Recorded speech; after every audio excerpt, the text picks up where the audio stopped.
अभी रमजान में मैं कर्नाटक में था, गुलबर्गा शहर में था। वहां एक बहुत बड़ी कब्र है, मजार है, दरगाह है, उसको बोलते बंदा नवाज। जैसे अजमेर की जो दरगाह है उनको बोलते गरीब नवाज, ऐसे ही गुलबर्गा की जो दरगाह है उसको बोलते बंदा नवाज। बंदा नवाज का मतलब बंदों को देने वाला। उनका ये अकीदा है कि ये जो बाबा हैं सबको देते हैं। तो वहां जो बंदा नवाज के मानने वाले हैं तो वो अपनी दुकानों का नाम लिखते हैं केबीएन।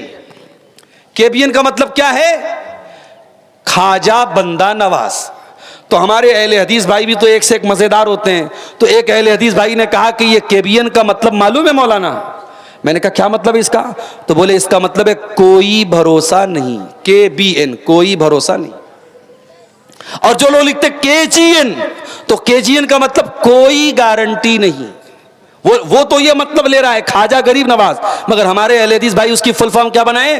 कोई गारंटी नहीं। अच्छा, कुछ लोग लिखते हैं वाई केजीएन, या खाजा गरीब नवाज, तो उसकी उन्होंने क्या बनाया? यकीनन कोई गारंटी नहीं। तो ये है, ये अकीदा हमारा है, अल्लाह तबारक व तआला के सिवा कोई हमारा गरीब नवाज नहीं है, कोई बंदा नवाज नहीं है, कोई दस्तगीर नहीं है। मेरे प्यारे साथी, आज उम्मत को कहां लेके चले गए मेरे भाइयों? इन बुजुर्गों की कब्रें बना के उनके ऊपर सजदा किया जा रहा है, चादर चढ़ाई जा रही है, औरतों का रेला लगा हुआ है, औरतों की लाइन लगी है। कान खोल के सुन लो मेरे प्यारे साथियों, दुनिया का सबसे बड़ा पाप शिर्क है। इन्न शिर्क लज़ुल्मुन अज़ीम। अगर टेंशन से बचना है, अगर गम से बचना है, अगर परेशानी से बचना है, तो सबसे पहले शिर्क से बचना पड़ेगा। अपने दामन को शिर्क से बचाना होगा। तो ये पहली चीज होगी। इस्लाम में गम का इलाज क्या है? तौहीद को अपना लीजिए मेरे प्यारे साथियों। दूसरी चीज, अभी रमजान का महीना गुजरा, कभी आपने गौर किया रमजान हमें क्या सिखाने आया था? माफ करना, हमने रमजान का सही मतलब नहीं समझा। रमजान आया, हमने क्या समझा कि रमजान आ गया, भूखे रहने का महीना आ गया, प्यासे रहने का महीना आ गया, 13-13 घंटे 14-14 घंटे भूखा रहना पड़ेगा। ओ लोगो, रमजान भूखे रहने का नाम नहीं है, रमजान प्यासे रहने का नाम नहीं है। रमजान का असल मकसद क्या है? अब अल्लाह से पूछते हैं। अल्लाह फरमाता है, या अय्युहल्लज़ीना आमनू कुतिबा अलैकुमुस्सियामु कमा कुतिबा अलल्लज़ीना मिन क़ब्लिकुम लअल्लकुम तत्तकून। ऐ ईमान वालो, ये रमजान का रोजा इसलिए फर्ज किया गया है ताकि तुम अल्लाह से तकवा वाले बन जाओ, अल्लाह का तकवा तुम्हारे अंदर पैदा हो जाए, अल्लाह का डर पैदा हो जाए। पता ये चला रमजान हमें तकवा सिखाने आया था। ओ लोगो, एक महीना रोजा रखने के बाद हम सब अपने गरेबान में झांके कि एक महीना रोजा रखने के बाद अगर हमने तकवा नहीं सीखा, अगर हमने अल्लाह का डर नहीं सीखा, तो हमने क्या सीखा मेरे भाइयों? रमजान हमारा वजन कम करने के लिए नहीं आया था, रमजान हमें भूखा रखने के लिए नहीं आया था, रमजान हमें तकवा सिखाने आया था। और जानना चाहते हो तकवा क्या है? आओ मैं आपको एग्जाम्पल देता हूं तकवा किसको कहते हैं। अभी तो रमजान फरवरी और मार्च में आ गया ना। अभी ये 6-7 साल पहले, 10 साल पहले ये रमजान अप्रैल में आता था, मई में आता था, तब भी हम रोजा रखते थे। अब ये फरवरी में आ गया, मौसम थोड़ा अच्छा हो गया, तब भी हमें रोजा रखना है। और 2030 में जो रमजान आएगा उसमें 2 बार रमजान आएगा, एक बार जनवरी में आएगा, एक बार दिसंबर में आएगा, तब भी हम रोजा रखेंगे। सर्दी का मौसम रहेगा, आसान रहेगा रोजा रखना, तब भी हम रोजा रखेंगे। अब मान लो गर्मी का रोजा है, गर्मी का मौसम है और आप रोजे की हालत में, आपने जोहर की नमाज पढ़ने के लिए वजू बना रहे हैं आप, और वजू बनाने के लिए आपने कुल्ली करने के लिए पानी मुंह में डाला, पानी मुंह में गया। सुबह 4 बजे आपने सहरी खाई है और तब से आपने पानी नहीं पिया है, बिल्कुल हलक सूख करके कांटा बन चुका है। आपने पानी मुंह में डाला, हलक की डिमांड है कि हमको पानी पिला दो, पानी मुंह के अंदर गया है। अगर पानी थोड़ा सा हलक में गिर जाए तो कोई कैमरा तो नहीं लगा है जो रिकॉर्ड कर ले, कोई देखने वाला तो नहीं है जिसको पता चल जाए।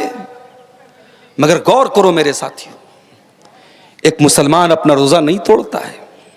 गर्मी है, प्यास लग रही है, पानी मुंह के अंदर गया है, दो चार बूंदे अगर पानी की हलक के अंदर गिरा ले कोई देखने वाला नहीं है, मगर मुसलमान कुल्ली करता है, पानी मुंह में डाल करके बाहर निकाल देता है। इसी का नाम तकवा है मेरे साथियों। जहां कोई देखने वाला ना हो, जहां किसी का कोई डर ना हो, वहां पर अल्लाह का डर हमारे अंदर पैदा हो जाए, इसी का नाम तो तकवा है। और रमजान तकवा सिखाने के लिए आया था मेरे साथियों। हमने रमजान में खाना छोड़ा था रोजे की हालत में, पानी छोड़ा था रोजे की हालत में, बीवी को छोड़ा था रोजे की हालत में।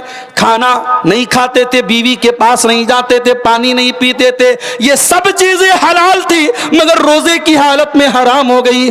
पता ये चला कि रोजा रख करके अल्लाह ताला हमें ये सबक सिखा रहा है, ऐ मेरे बंदे, अगर तू 14 घंटे मेरे कहने पर तू खाना छोड़ सकता है, पानी छोड़ सकता है, तो ऐ मेरे बंदे तू हराम चीजों को क्यों नहीं छोड़ सकता है। आज कितने कारोबार हैं हमारे समाज में जो हराम तरीके से हो रहे हैं। मोबाइल बेचने वाला बजाज फाइनेंस, हमारे यहां ये 0% इंटरेस्ट पर मोबाइल लीजिए, बेच रहे कि नहीं बेच रहे लोग? और मना करो तो जवाब क्या देते, मौलाना धंधा करना है हमको, हम नहीं बेचेंगे फाइनेंस पर, हमारी दुकान नहीं चलेगी। लोग कैश में नहीं खरीदते हैं, लोग नगद नहीं खरीदते, हमें फाइनेंस पर बेचना हमारी मजबूरी है। हराम को मजबूरी बना लिया आपने। जिस नबी ने कहा था कि सूद का खाना हराम है, सूद का खिलाना हराम है, और सूद की गवाही देना हराम है, और सूद को लिखना हराम है, और तू बैठ करके दुकान पर बजाज फाइनेंस के जरिए, सूद के जरिए तू सामान बेच रहा है। यह बात याद रखो मेरे साथियों, किस्तों पर कोई सामान खरीदना बेचना इस्लाम में हराम नहीं है, मगर ये जो बैंकों के थ्रू और फाइनेंस कंपनियों के थ्रू जो फाइनेंस हो रहा है ये हराम है। और क्यों हराम है? क्योंकि उसमें सूद शामिल है। अगर आपने बजाज फाइनेंस से कोई सामान लिया और महीने की जो तारीख, ईएमआई की तारीख, अगर टाइम से आपने ईएमआई का पेमेंट नहीं किया, अगले दिन फौरन पेनाल्टी लगेगी, फौरन फाइन लगेगी। ये जो पेनाल्टी लग रही है यही सूद है, यही इंटरेस्ट है, यही हराम है, लिहाजा उसका काम करना भी हराम है। आपने हराम को मजबूरी बना लिया। मेरे प्यारे साथियों, तकवा का मतलब यही है, हराम का मौका मिल रहा है, हराम का चांस मिल रहा है, मगर हराम चीजों से अपने दामन को बचा लिया जाए, इसी का नाम तो तकवा है। और 1 महीना का रोजा रख करके हमने तकवा को सीखा है। अगर 1 महीने का रोजा रखने के बाद आज कलियाचक के बाजारों में मुसलमान लड़कियां बेपर्दा घूम रही है, अगर आज पाकुड़ की मार्केट में मुसलमान लड़के नजरबाजी कर रहे हैं, आज साहेबगंज की मार्केट में अगर बेपर्दगी और बेहयाई हो रही है, इसका मतलब यह हुआ कि हमने 1 महीने के रोजे से कुछ नहीं सीखा मेरे भाइयों। तकवा, तकवा कहते किसको है? हजरत उमर फारूक रजी अल्लाह ताला अन्हु एक मर्तबा हजरत उबई बिन काब से पूछते हैं, ऐ उबई बिन काब, तकवा किसको कहते हैं? हजरत उबई बिन काब ने कहा, ऐ अमीरुल मोमिनीन, हल मररत बितरीक़िन ज़ाति शौका, क्या आपका गुजर कभी ऐसे रास्ते से हुआ है जहां कांटेदार झाड़ियां हो, जहां कांटेदार रास्ते हो? हजरत उमर ने कहा, हुआ तो है। कहा कि ऐसे रास्ते से अगर आपको गुजरना होगा कैसे गुजरेंगे आप? हजरत उमर ने कहा, मैं कपड़े को समेट लूंगा, दामन को बचा लूंगा और दामन को बचा बचा के रास्ता तय करूंगा। कहा अमीरुल मोमिनीन, इसी का नाम तो तकवा है कि रास्ते में, जिंदगी के रास्ते में गुनाहों के कांटे आएंगे, शैतान के कांटे आएंगे, नफ्स के कांटे आएंगे, इन तमाम कांटों से अपने दामन को बचाना, इसी का नाम तकवा है। ओ मेरे नौजवानों, मैं जानता हूं आज से चैटिंग कर रहा है तो सामने कोई लड़की भी तो है, एक हाथ से तो ताली नहीं बज रही है। अगर आज लड़के गलत काम कर रहे हैं तो कहीं ना कहीं लड़कियां भी इन्वॉल्व हो रही हैं, अगर लड़कियां गलत काम कर रही हैं तो कहीं ना कहीं लड़के भी इन्वॉल्व हो रहे हैं। मैं जानता हूं बहुत मुश्किल हो गया है आज के दौर में एक नौजवान को अपने कैरेक्टर की हिफाजत करना। कॉलेज में लड़का पढ़ रहा है, लड़कियां साथ में पढ़ रही हैं, परफ्यूम लगा करके, आधे अधूरे कपड़े पहन करके जिस्म की नुमाइश कर रही हैं। ऐसे माहौल में एक लड़का उसी कॉलेज में पढ़ रहा है। अपनी नजर की हिफाजत करना, अपने कैरेक्टर की हिफाजत करना उस लड़के के लिए एक चैलेंज है, एक मुश्किल है। मगर इसी मुश्किल हालात में अपने दामन को गुनाह से बचाना, इसी का नाम तकवा है मेरे प्यारे साथियों। आप याद रखिए, इसी धरती पे हमें और आपको रहना है, इसी माहौल में रहना है, और इसी माहौल में रह करके हमें अपने दामन को गुनाह से बचाना है, और इसी का नाम तकवा है मेरे प्यारे साथियों। कभी आप कुरान में यूसुफ अलैहिस्सलाम का वाकया उठा के देखिए। यूसुफ अलैहिस्सलाम के ऊपर जो हालात आए थे मेरे प्यारे साथियों, वो हालात बड़े मुश्किल हालात थे। कुरान कहता है वरावदतहुल्लती हुवा फी बैतिहा, यूसुफ अलैहिस्सलाम जिस औरत के घर में रहते थे उसी औरत ने उनके ऊपर डोरे डाले थे। उस जमाने में कोई कैमरा नहीं था, कोई पुलिस का डर नहीं था, कोई सीआईडी का डर नहीं था। यूसुफ अलैहिस्सलाम उसी औरत के घर में रहते थे। औरत खूबसूरत थी, जवान थी, यूसुफ भी जवान थे, यूसुफ भी खूबसूरत थे, और औरत खुद बुला रही थी, और औरत ने घर के सारे दरवाजे भी बंद कर दिए थे। और फिर वो औरत कह रही है कि ऐ यूसुफ मेरे पास आ जाओ। गौर करो मेरे नौजवानों, मेरी माओ बहनों, बुराई करने का सारा मौका मिल रहा था यूसुफ अलैहिस्सलाम को। सारी सिचुएशन बड़ी खतरनाक थी, मगर यूसुफ अलैहिस्सलाम ने अपने दामन को बचा लिया।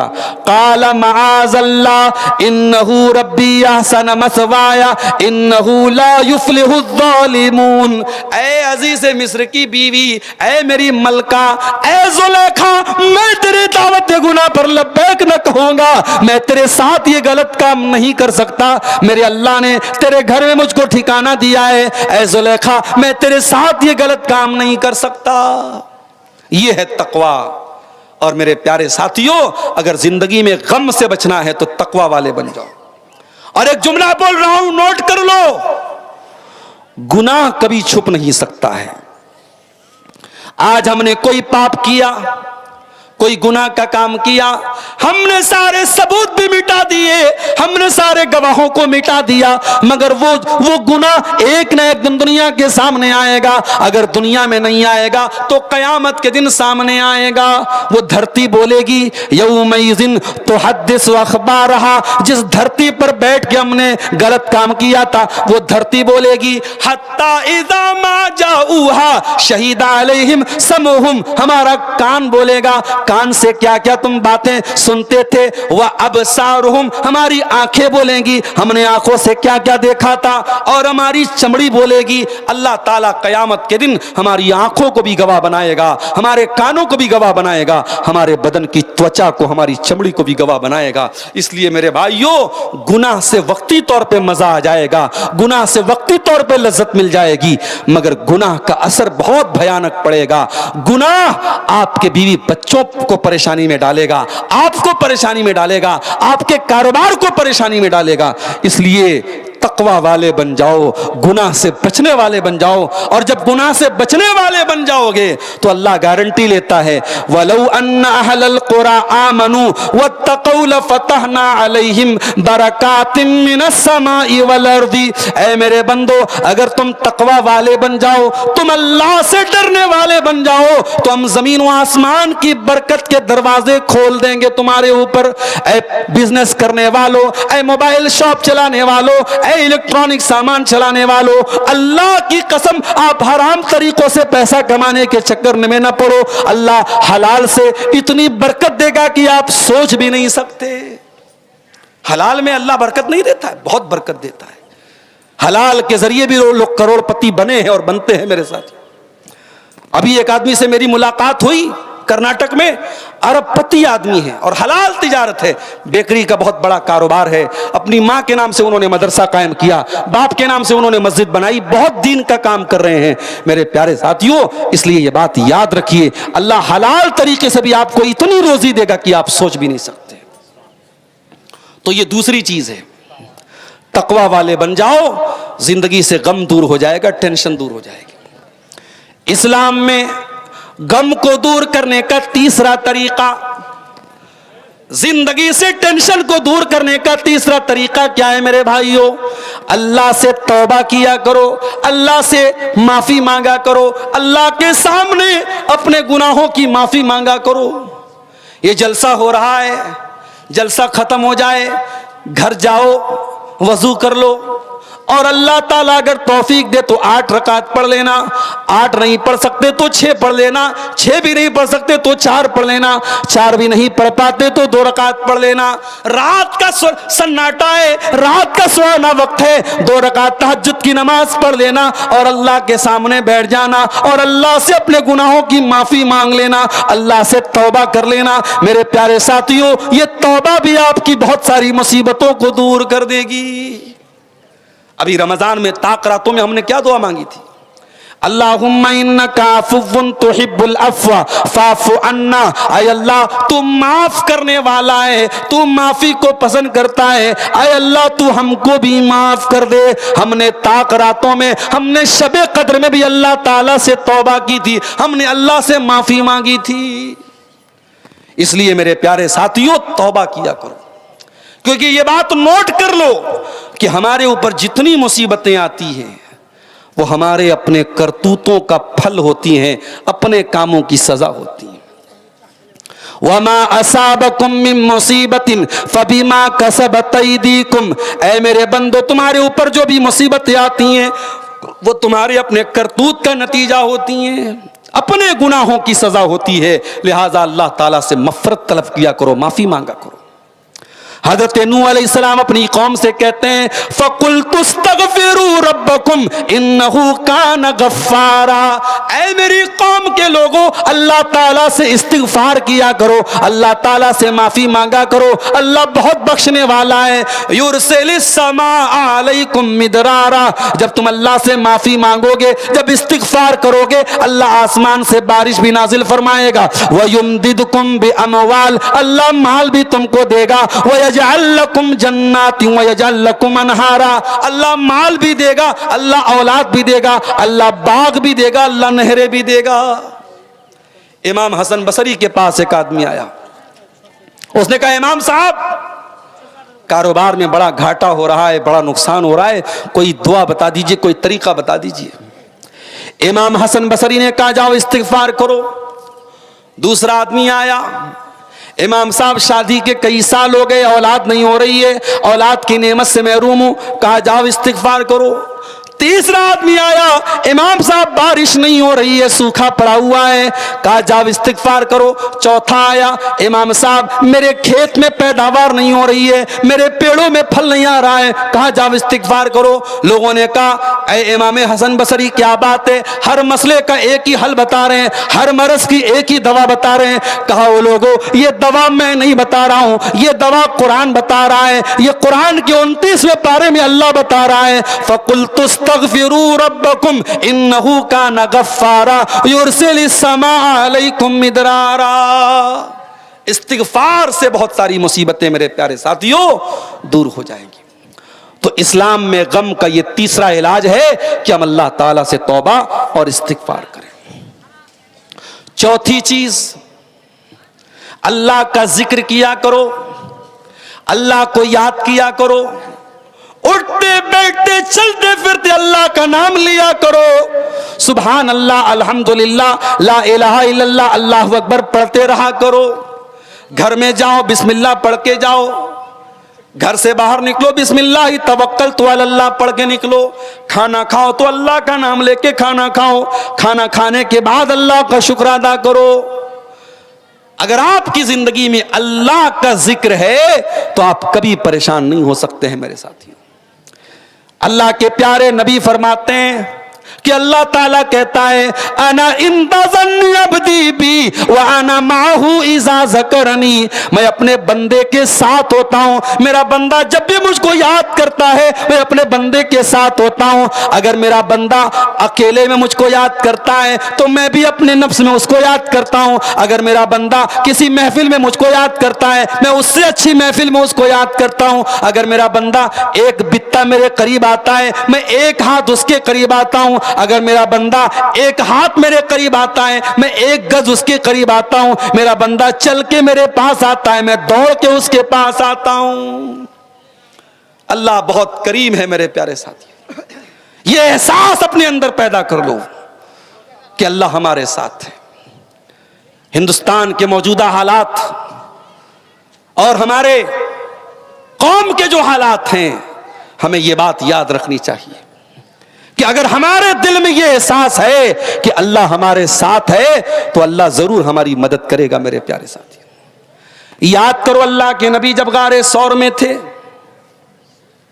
अल्लाह के प्यारे नबी जब गारे सौर में थे अपने अबू बकर सिद्दीक के साथ, अपने दोस्त के साथ, कुरान कहता है इल्ला तंसुरुहु फक़द नसरहुल्लाहु इज़ अख़रजहुल्लज़ीना कफ़रू सानी अस्नैनि इज़ हुमा फ़िल ग़ार इज़ यक़ूलु लिसाहिबिही ला तहज़न इन्नल्लाहा माना। याद करो जब मेरा नबी गार में था और मेरे नबी के साथ उनके दोस्त भी थे, और जब उनके दोस्त ने कहा कि ऐ अल्लाह के नबी, ऐ अल्लाह के नबी हमारा क्या होगा, यहां तो दुश्मन बिल्कुल करीब आ चुका है, तो अल्लाह के नबी अपने दोस्त से कह रहे थे ला तहज़न इन्नल्लाह माना, अल्लाह हमारे साथ है, अल्लाह हमारे साथ है। अगर आप अल्लाह वाले हैं, अल्लाह आपके साथ रहेगा। मेरे प्यारे साथियों, आपके घर का मामला है, मस्जिद का मामला है, आप जो भी इस मस्जिद की तामीर में ताउन करेंगे, इंशाअल्लाह वो आखिरत में आपके लिए ज़ख़ीरा बनेगा। आप दुनिया में बहुत सारी जगहों पे पैसा लगाते हैं इन्वेस्टमेंट करने के लिए, कोई सोना खरीदता है, कोई चांदी खरीदता है, कोई ज़मीन खरीद के छोड़ देता है। इन मस्जिदों में दिया जाने वाला हमारा जो भी चंदा है, जो भी ताउन है, दान है, वो आखिरत के लिए इन्वेस्टमेंट है। मेरे भाइयों, दुनिया का इन्वेस्टमेंट कुछ साल हमारे काम आएगा, लेकिन आखिरत में किया जाने वाला इन्वेस्टमेंट परमानेंट होगा, हमेशा हमारे काम आएगा। इसलिए इसको बिल्कुल आप हल्के में मत लीजिए और बढ़ चढ़ करके जो अल्लाह ने आपको ताकत दी है, हैसियत दी है, आप ज़रूर इसमें हिस्सा लीजिए। अल्लाह से दुआ है रब्बुल आलमीन हमें अपने इस घर की तामीर व तरक्की में हिस्सा लेने की तौफीक अता फरमाए, आमीन। मेरे भाइयों, अल्लाह ताला ने इस दुनिया का सिस्टम ऐसा बनाया है, इस दुनिया का निज़ाम ऐसा बनाया है कि इस दुनिया में किसी को भी ऐसी जिंदगी आज तक नहीं मिली है जिसमें कोई गम ना आए, कोई टेंशन ना आए, कोई समस्या ना आए, कोई संकट ना आए। जिंदगी है तो समस्याएं आएंगी, प्रॉब्लम्स आएंगी। कोई कितना भी पैसे वाला है, कोई बहुत करोड़पति आदमी है, कभी ना कभी वो भी रोता है, कभी ना कभी उसकी आंखों से भी आंसू आते हैं। खुशी के साथ दुनिया में हजारों गम भी होते हैं, कहीं बजती है शहनाई, कहीं मातम भी होते हैं। वअन्नहु अज़हका व अबका, अल्लाह तबारक व तआला तुम्हें हंसाता भी है, तुम्हें रुलाता भी है। तुम्हारी जिंदगी में खुशी के मौके भी आते हैं, तुम्हारे चेहरे पर मुस्कुराहट भी आती है, तुम अपने बच्चों के साथ, बीवी के साथ इंजॉय भी करते हो। और कभी ऐसा भी होता है कि जिंदगी में तकलीफ आ जाती है, हादसा आ जाता है, एक्सीडेंट हो जाता है, कोई मर जाता है, कोई नुकसान हो जाता है, तुम्हें रोना पड़ जाता है, तुम्हारी आंखों से आंसू बह जाते हैं। वअन्नहु हुव अज़हका व अबका, अल्लाह की जात ही तुम्हें हंसाती है और अल्लाह ही तुमको रुलाता है। लक़द खलक़नल इंसाना फ़ी कबद, हमने इंसान को ऐसा पैदा किया है कि वो सारी जिंदगी संघर्ष करता है, परेशानियों से जूझता रहता है। इंसान की जिंदगी में जरूर मसले मसाइल आते हैं, किसी के साथ कम है, किसी के साथ ज्यादा है, लेकिन जिंदगी में है जरूर मसले मसाइल। अगर आप ऐसी जिंदगी चाहते हैं, जहां कोई दुख ना आए, कोई समस्या ना आए, कोई टेंशन ना आए, कोई परेशानी ना आए। ऐसी जिंदगी दुनिया में मेरे भाइयों नहीं मिल सकती है। ऐसी जिंदगी अगर मिलेगी तो जन्नत में मिलेगी। कुरान कहता है जब जन्नती जन्नत में जाएंगे और जन्नत की नेमतों का मजा हासिल करेंगे तो जन्नतियों की जबान से निकलेगा वक़ालुल हम्दुलिल्लाहिल्लज़ी अज़हबा अन्नल हज़न इन्ना रब्बना लगफूरुन शकूर। ऐ अल्लाह तेरा करम है, तेरा शुक्र है, तूने हमको जन्नत में पहुंचा दिया। ऐ अल्लाह इस जन्नत में कोई गम नहीं है, कोई टेंशन नहीं है। दुनिया में जरूर कुछ ना कुछ गम है। आज आप जवान हैं, खूबसूरत हैं, स्मार्ट हैं, हैंडसम हैं, स्नैपचैट से फोटो ले रहे हैं, इंस्टाग्राम पे फोटो डाल रहे हैं, फेसबुक पे फोटो डाल रहे हैं। एक दिन ऐसा आएगा ये आपके काले काले बाल सफेद हो जाएंगे, ये आपके खूबसूरत चेहरे पर सिलवटें और झुर्रियां पड़ जाएंगी, आपकी खूबसूरती खत्म हो जाएगी। आप चाहे लड़का हो चाहे लड़की हो, एक दिन ऐसा आएगा वो कमजोर हो जाएगा, वो बूढ़ा हो जाएगा, उसकी जवानी खत्म हो जाएगी, उसकी सुंदरता खत्म हो जाएगी। आज बहुत दौलत है आपके पास, बहुत ऊंचे ऊंचे मकानों में आप रहते हैं, बड़ी जायदादें आपके पास है, बड़ी प्रॉपर्टी आपके पास है। एक दिन आएगा जब आपकी रूह आपके बदन से निकल जाएगी, आपकी सांसों की डोर थम जाएगी, आपके दिल की धड़कन बंद हो जाएगी। और जब वो दिन आएगा ये जमीनें, ये जायदादें सब आपके वारिसों की हो जाएंगी और आपको 2 गज जमीन के अंदर दफन कर दिया जाएगा। मार्केट में कपड़ा लेने जाते हो, बहुत नाप तौल के, बहुत देखभाल के कपड़ा लेते हो। गरीब आदमी अपने हिसाब से कपड़ा लेता है, अमीर आदमी अपने हिसाब से कपड़ा लेता है। कोई बड़े ब्रांडेड का शौकीन होता है, वो अपनी जींस की पैंट भी किसी खास ब्रांड की पहनता है। वो कुर्ते का कपड़ा भी लेने जाता है तो रेमंड्स का लेता है, किसी खास ब्रांड का लेता है। ओ ब्रांडेड करने वालों, जिस दिन तुम्हारा इंतकाल हो जाएगा तुम्हें कोई ब्रांडेड कपड़ा नसीब ना होगा, तुम्हें कफन के मामूली कॉटन के कपड़े में तुम्हें कफनाया जाएगा। कफन का कपड़ा, सफेद कपड़ा, उसी कफन में गरीब को भी कफनाया जा रहा है, उसी कफन में अमीर को भी कफनाया जा रहा है।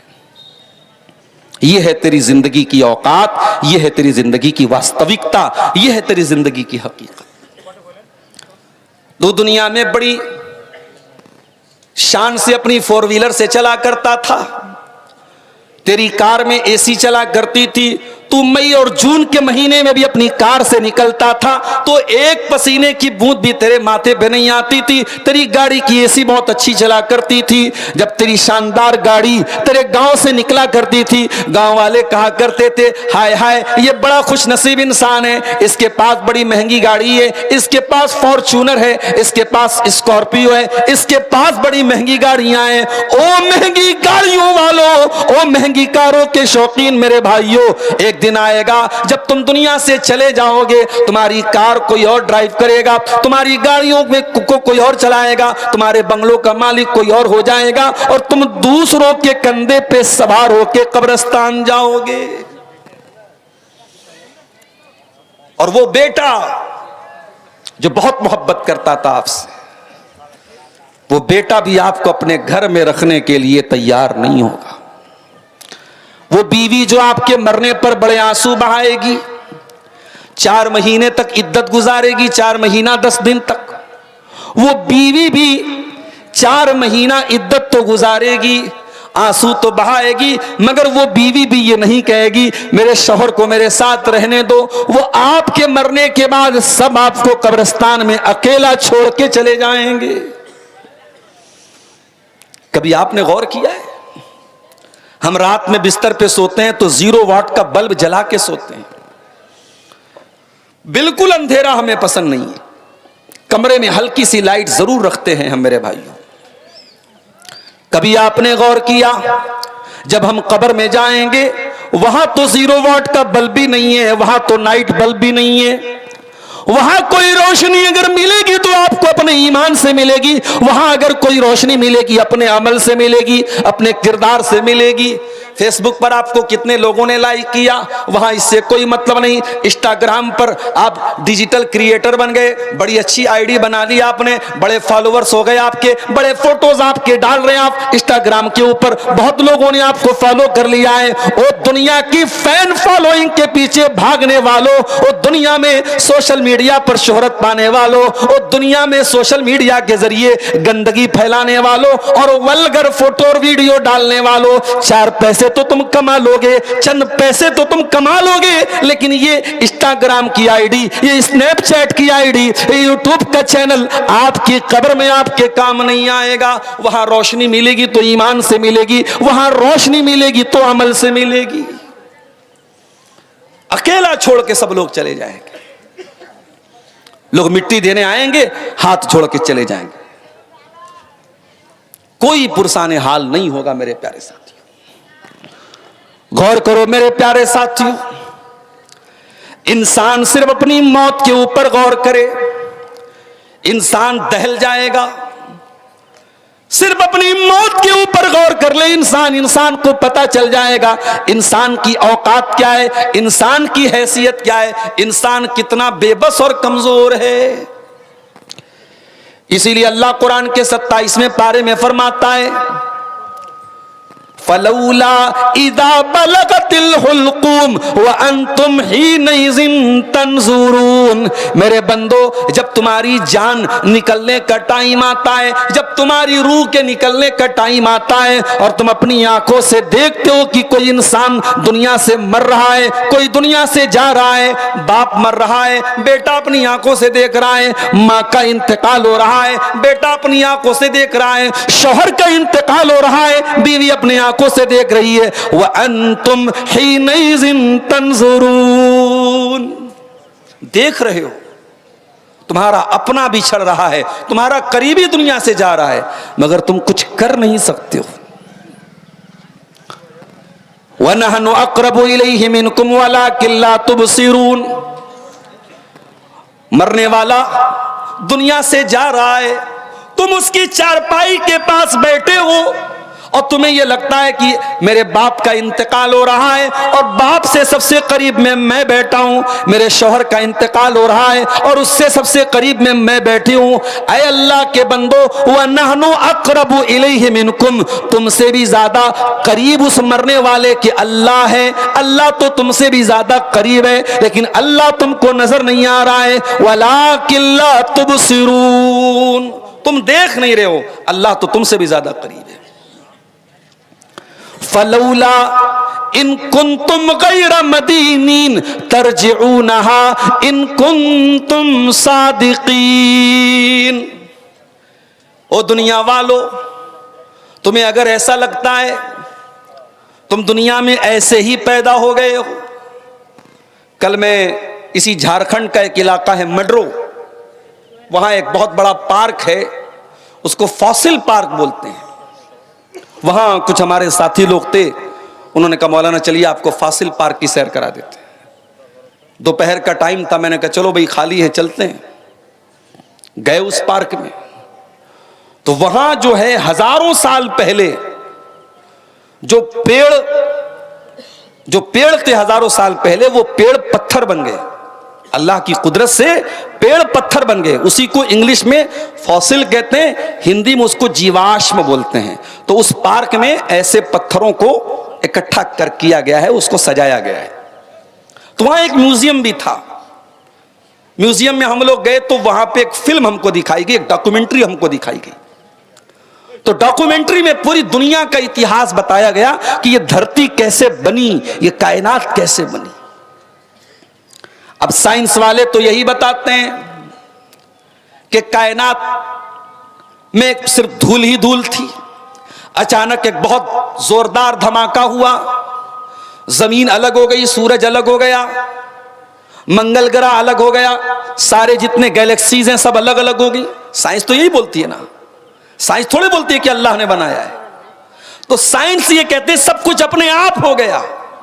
अपने आप जमीन बन गई, अपने आप आसमान बन गया, अपने आप बारिश होने लगी, अपने आप जानवर पैदा हो गए, डायनासोर पैदा हो गए, फिर दुनिया में बंदर आया, फिर बंदर थोड़ा खड़ा होकर चलने लगा, फिर बंदर से इंसान बन गया, फिर इंसान थोड़ा और तरक्की याफ्ता हो गया। यही साइंस यही बताती। तो मैं वो डॉक्यूमेंट्री देख रहा था तो मुझे कुरान की आयत याद आ गई कि साइंस ये कहती है कि साहब आपके ऊपर कोई शक्ति नहीं है, आपके ऊपर कोई ताकत नहीं है। कुरान कहता है फलौला इन कुंतुम गैर मदीनीन, ऐ मेरे बंदो अगर तुम्हारे ऊपर कोई शक्ति नहीं है, तुम्हारे ऊपर कोई ताकत नहीं है, तुम्हें कोई बनाने वाला नहीं है, तुम्हें कोई पैदा करने वाला नहीं है, तो तुम मरने वाले को बचा के दिखा लो, तुम उसकी रूह को वापस करके दिखा लो। तरजिऊनहा इन कुंतुम सादिकीन, तुम मरने वाले की जान को वापस पैदा कर दो। नहीं कर सकते, नहीं कर सकते। आज तक दुनिया में मरने के बाद किसी इंसान को जिंदा नहीं किया जा सका है। जब तक अल्लाह ताला का हुक्म ना हो, मरने के बाद कोई दोबारा जिंदा। साइंस ने बहुत तरक्की कर ली, साइंस आज तक नहीं समझ पाई कि इंसान मर कैसे जाता है, इंसान की रूह कैसे निकल जाती है। तो ये जो जिंदगी है मेरे भाइयों, ये जिंदगी ऐसी कि इसमें गम आएंगे,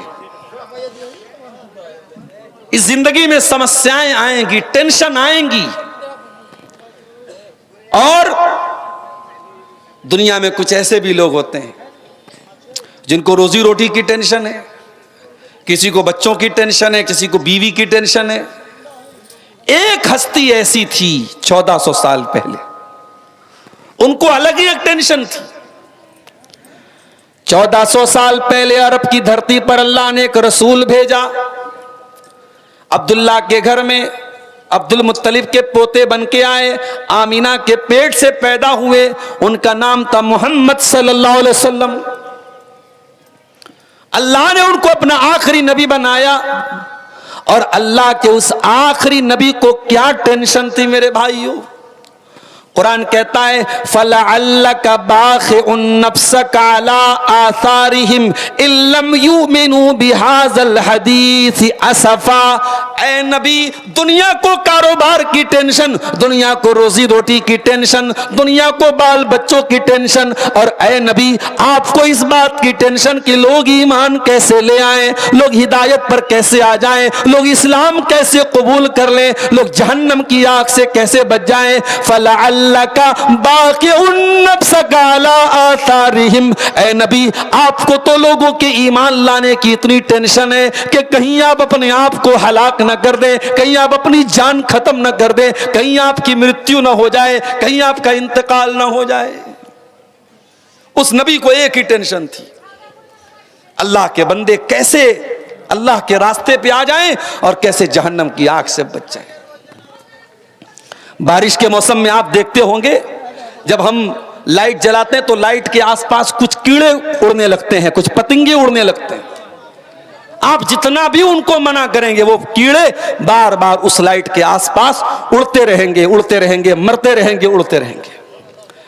अल्लाह के नबी फरमाते हो लोगों, मेरी मिसाल और तुम्हारी मिसाल उस इंसान की तरह है जो आग जलाता है, और जैसे ही आग जलाता है फजालल फिराशु वहाज़िही दवाबु तक़उ फिन्नार, तो ये जो पतिंगे होते हैं, ये जो कीड़े होते हैं, ये बार बार उस आग में जाने लगते हैं। वो इंसान उन्हें रोकने की कोशिश करता है, उन्हें हटाने की कोशिश करता है, वो मगर पतिंगे बार बार उसी आग में जाते हैं। ओ लोगों, मैं अल्लाह का आखिरी नबी बन के आया हूं, अना आखिदुम मैं तुम्हारी कमर पकड़ पकड़ के तुमको जहन्नम की आग से बचाने आया हूं। वह अंतुम तक़तहिमून फीहा, लेकिन फिर भी तुम जहन्नम की आग में जलते चले जा रहे हो। तुम बार बार, मैं तो तुमको जहन्नम की आग से रोकने आया हूं, लेकिन फिर भी तुम जहन्नम की आग में जा रहे हो। अल्लाह के नबी हमें जहन्नम से बचाने के लिए आए थे मेरे साथी। आपकी जिंदगी की सबसे बड़ी टेंशन यही थी। कभी हमारी आंखों से आंसू निकला है अपने नबी के लिए? कभी हम रोए हैं रात में अपने नबी को याद करके? हमारे नबी हमारे लिए रोया करते थे। सही बुखारी की हदीस है, रात का टाइम था, अल्लाह के प्यारे नबी कुरान पढ़ रहे थे और कुरान पढ़ते पढ़ते सूरह मायदा की इस आयत पर पहुंचे। हजरत ईसा अलैहिस्सलाम अल्लाह से दुआ करते हैं और कहते हैं इन तुअज़्ज़िबहुम फ़इन्नहुम इबादुक व इन तग़फ़िर लहुम फ़इन्नका अंतल अज़ीज़ुल हकीम। ईसा अलैहिस्सलाम कहते हैं अल्लाह, अगर तू इनको अजाब देगा तो ये तेरे बंदे हैं, और अगर तू माफ कर देगा तो अल्लाह कौन तेरा हिसाब लेने वाला है, कौन तुझसे पूछने वाला है, तू ताकतवर है, तू हिकमत वाला है। थोड़ी देर के बाद अल्लाह के नबी ने कुरान की दूसरी आयत पढ़ी जिसमें हजरत इब्राहीम अलैहिस्सलाम अल्लाह से कहते हैं फमन तबिअनी फइन्नहु मिन्नी वमन आसानी फइन्नका गफूरुर रहीम। ऐ अल्लाह, जो मेरी पैरवी करेगा, जो मुझे फॉलो करेगा, जो मेरे रास्ते पर चलेगा, वो तो मेरी इत्तेबा करने वाला है, वो तो मेरा मानने वाला है। और ऐ अल्लाह, जो मेरी नाफरमानी करेगा तो तू गफूरुर रहीम है, तू माफ कर देना, तू दरगुजर कर देना। अल्लाह के नबी ने सोचा ईसा अलैहिस्सलाम ने अपनी उम्मत के लिए दुआ मांग ली, इब्राहीम ने अपनी उम्मत के लिए दुआ मांग ली, मेरी उम्मत का क्या होगा। बुखारी के अल्फाज हैं, अल्लाह के रसूल रोने लगे, आंसू बहने लगे और हाथ उठाया और रोते हुए कहने लगे अल्लाहुम्मा उम्मती, अल्लाहुम्मा उम्मती। ऐ अल्लाह, मेरी उम्मत का क्या होगा, ऐ अल्लाह, मेरी उम्मत का क्या होगा। नबी की आंख से आंसू गिरे और अल्लाह को कोई परवाह ना हो, ऐसा नहीं हो सकता। नबी की आंख से आंसू गिरे, अल्लाह ने फौरन जिब्रील को भेजा। ऐ जिब्रील, मुझे तो सब पता है, जाओ नबी से पूछो क्यों रो रहे हैं। जिब्रील अमीन आते, मायुब की का या मोहम्मद, अल्लाह के नबी क्यों रो रहे हैं, क्या बात है, आपकी आंखों से आंसू क्यों बह रहे हैं। अल्लाह के नबी फरमाते हैं ऐ जिब्रील, मैं अपनी उम्मत के गम में रो रहा हूं, मैं अपनी उम्मत की टेंशन में रो रहा हूं, मेरी उम्मत का कयामत के दिन क्या होगा। अल्लाह ने फरमाया ऐ जिब्रील, जाओ मेरे नबी को बता दो, मेरे नबी से कह दो इन्ना सनुर्दीका फी उम्मतिका वला नसूका। ऐ मेरे हबीब, ऐ मेरे आखिरी नबी, आपकी उम्मत के बारे में आपको टेंशन लेने की जरूरत नहीं है, आपको परेशान होने की जरूरत नहीं है। ऐ नबी, हम आपकी उम्मत के बारे में आपको खुश कर देंगे, आप परेशान ना हो। यह थी नबी की टेंशन। सलाम उस पर जो उम्मत के लिए रातों को रोता था, सलाम उस पर जो फर्शे खाक पर जाड़े में सोता था, सलाम उस पर के जिसके घर में चांदी थी न सोना था, सलाम उस पर के टूटा बोरिया जिसका बिछौना था। हमें तो वो नबी मिले हैं मेरे प्यारे साथी, उस नबी को टेंशन भी रहती थी तो अपनी उम्मत की टेंशन रहती थी। लक़द जाअकुम रसूलुम मिन अनफुसिकुम अज़ीज़ुन अलैहि मा अनित्तुम हरीसुन अलैकुम। ओ लोगो, हमने तुमको ऐसा रसूल दिया है, ऐसा नबी दिया है जो जान से बढ़ के तुमसे प्यार करते हैं, जो तुमसे बहुत मोहब्बत करते हैं। अज़ीज़ुन अलैहि मा अनित्तुम, तुम तकलीफ में पड़ जाओ, मेरे नबी को ये गवारा नहीं है, मेरे नबी को ये बर्दाश्त नहीं है। अभी तरावी की नमाज आपने पढ़ी कि नहीं रमजान में? ये तरावी नबी ने 3 दिन पढ़ाई थी और बुखारी की रिवायत है तीनों दिन सहाबे किराम की बड़ी भीड़ आ गई मस्जिद में। पहले दिन थोड़े लोग आए, दूसरे दिन ज्यादा लोग आ गए, तीसरे दिन पूरी मस्जिद भर गई। इसका मतलब कि सहाबा को शौक था। अभी तक तरावी की नमाज नहीं होती थी, लेकिन जब नबी ने पढ़ाई नमाज ये, तो सहाबा बड़े शौक के साथ आए और उन्होंने तरावी की नमाज पढ़ी। आज हमारा हाल क्या है? शुरू रमजान में तरावी की नमाज होती है, मस्जिद भरी रहती है, फिर जैसे जैसे रमजान गुजरने लगता है तरावी की नमाज में तादाद कम होने लगती है, और कहीं कहीं तो बहुत कम हो जाती है, कहीं कहीं बिल्कुल लोग बहुत कम हो जाते हैं। हम तो तरावी की नमाज से भागते हैं, हम तो इबादत से जी चुराते हैं। सहाबे किराम का जज्बा देखो मेरे प्यारे भाइयों। अल्लाह के प्यारे नबी ने 3 दिन तरावी की नमाज पढ़ाई। रमजान की 23वीं रात को आपने पहली तरावी पढ़ाई, बहुत सारी भीड़ आ गई सहाबा की। फिर 25वीं रात में आप आए तो उससे ज्यादा सहाबा की भीड़ आ गई। फिर 27वीं रात को आप आए तो और ज्यादा भीड़ आ गई, मस्जिद भर गई तमाम सहाबे किराम की। चौथी रात में 29वीं रात में जब अल्लाह के नबी आए तो सहाबा इंतजार करने लगे कि अल्लाह के नबी आएंगे, और अल्लाह के नबी सल्लल्लाहु अलैहि वसल्लम नहीं आए। पूरी रात गुजर गई। फजर की नमाज का टाइम आया, अल्लाह के प्यारे नबी मस्जिद में आए। ओ मेरे सहाबा, मुझे मालूम था तुम रात भर मेरा वेट करते रहे, मेरी प्रतीक्षा करते रहे, मेरा इंतजार करते रहे। मुझे मालूम था, मैं जानबूझ करके नहीं आया। अय अल्लाह के नबी, हमें तो बहुत अच्छा लग रहा था, हमने तो 3 दिन तक आपके साथ ये नमाज पढ़ी थी, हम तो आज भी पढ़ना चाहते थे, आप क्यों नहीं आए रात में? हम तो रात भर आपका इंतजार करते रहे, आपने तरावी की नमाज हमको क्यों नहीं पढ़ाई? आपने फरमाया, ऐ मेरे सहाबा, तुम्हारा जज्बा मैंने देखा, तुम्हारा शौक मैंने देखा, मैं डर गया कि कहीं ये नमाज फर्ज ना हो जाए। अगर ये फर्ज हो जाएगी तो तुम इसको निभा नहीं पाओगे, मुश्किल हो जाएगी। इस डर से मैंने छोड़ दिया, मैंने 3 दिन पढ़ा के छोड़ दिया। मैं डर गया कि कहीं ये नमाज फर्ज ना हो जाए। अल्लाहु अकबर। नबी को अपनी उम्मत का इतना ख्याल है कि कहीं ये नमाज फर्ज ना हो जाए और मेरी उम्मत के लिए परेशानी ना बन जाए। उसके बाद अल्लाह के रसूल ने तरावी की नमाज जमात के साथ नहीं पढ़ाई। हजरत उमर का दौर आया तो हजरत उमर ने लोगों से कहा कि अल्लाह के रसूल ने तरावी की नमाज इसलिए जमात से 3 दिन के बाद पढ़ाना बंद कर दिया था कि कहीं फर्ज ना हो जाए। अब फर्ज होने का डर खत्म हो गया है, लिहाजा दोबारा जमात से तरावी की नमाज होनी चाहिए। फिर हजरत उमर ने फिर से तरावी को स्टार्ट कराया और वहां से लेके आज तक उम्मत तरावी की नमाज जमात के साथ पढ़ती है। तो अल्लाह के नबी को टेंशन होती थी अपनी उम्मत की। मेरे भाइयों, हमारी जिंदगी में भी बहुत सारी टेंशनें होती हैं। इन टेंशनों का इलाज क्या है? हमारी समस्याओं का समाधान क्या है? हमारी प्रॉब्लम का सॉल्यूशन क्या है? हम अपने मसले को कहां लेके जाए, कहां हल करें?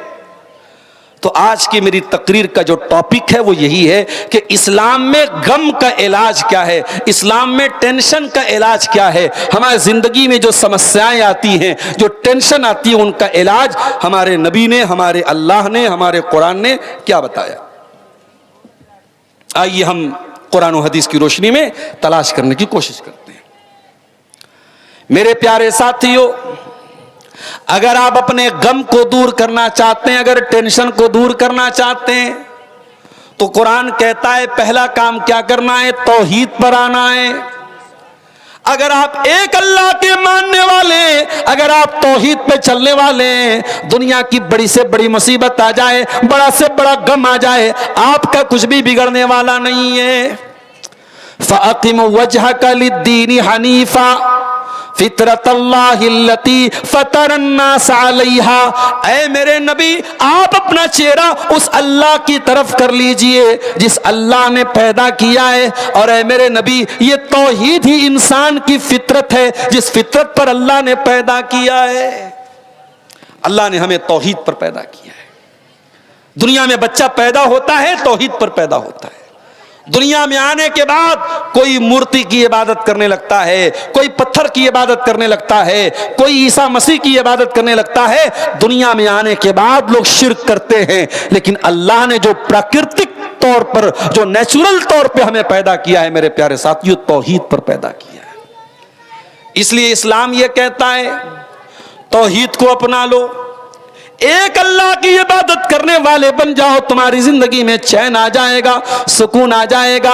अल्लज़ीना आमनू वलम यल्बिसू ईमानहुम बिज़ुल्मिन उलाइका लहुमुल अम्नु वहुम मुहतदून। ऐ मेरे बंदो, तुम ईमान वाले बन जाओ और अपने ईमान में शिर्क की मिलावट मत करो, शिर्क की मिलावट मत करो।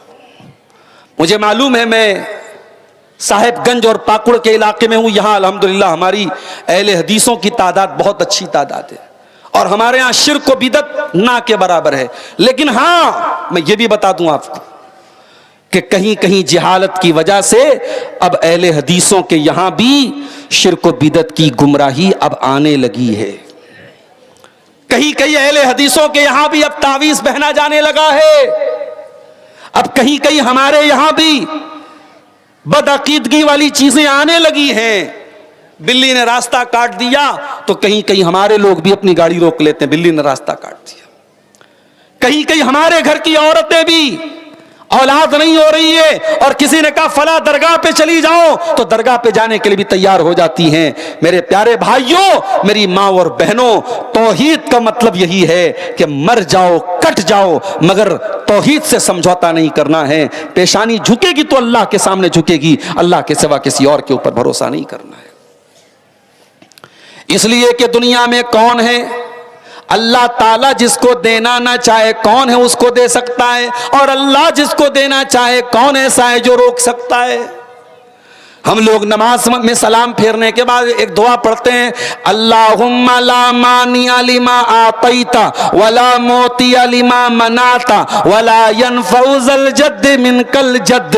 ऐ अल्लाह, तू जिसको दे दे उसको कोई रोकने वाला नहीं है, तू जिसको रोक दे उसको कोई देने वाला नहीं है। और ऐ अल्लाह, बड़े से बड़ा मकाम मर्तबे वाला, बड़े से बड़ी पोस्ट वाला, बड़े से बड़े ओहदे वाला, ऐ अल्लाह तेरे मुकाबले में किसी की पोस्ट उसके काम नहीं आएगी। यह है तौहीद का मतलब। अगर टेंशन दूर करना है जिंदगी से तो तौहीद पर आ जाओ मेरे प्यारे साथियों। याकूब अलैहिस्सलाम को देखो, उनका बेटा यूसुफ अलैहिस्सलाम अपने भाइयों की साजिश का शिकार हो गया। भाइयों ने ले जाके कुएं में डाल दिया। याकूब अलैहिस्सलाम को पता था मेरा बेटा जरूर एक दिन वापस आएगा। मेरे बच्चे ने ख्वाब देखा था कि 11 सितारे मुझको सजदा कर रहे हैं, सूरज मेरे आगे सजदा कर रहा है, चांद मेरे आगे सजदा कर रहा है। याकूब अलैहिस्सलाम को पता था कि जरूर मेरे बेटे का ख्वाब पूरा होगा। यूसुफ अलैहिस्सलाम लापता हो गए। याकूब अलैहिस्सलाम अपने बच्चे को याद करके रोने लगते हैं और कहते हैं, या असफा अला यूसुफ, हाय मेरा यूसुफ, हाय मेरा यूसुफ। लोग कहने लगते हैं, ऐ याकूब अलैहिस्सलाम क्यों याद करते हो यूसुफ को, क्यों याद करते हो यूसुफ को, यूसुफ को याद कर करके कहीं खत्म ना हो जाना, कहीं हलाक ना हो जाना। हजरत याकूब अलैहिस्सलाम कहते हैं, इन्नमा अश्कू बस्ती व हुज़नी इलल्लाह। ऐ अल्लाह, मैं शिकवा करता हूं तो तेरी बारगाह में करता हूं। ऐ अल्लाह, मैं आंसू बहाता हूं तो तेरे आगे बहाता हूं।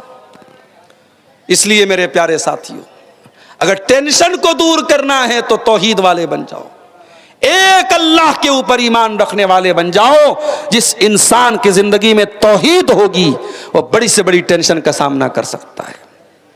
और ये भी याद रखो, तौहीद का अपोजिट है शिर्क, और शिर्क एक ऐसा पाप, एक ऐसा गुनाह है जो अल्लाह कभी माफ नहीं करेगा।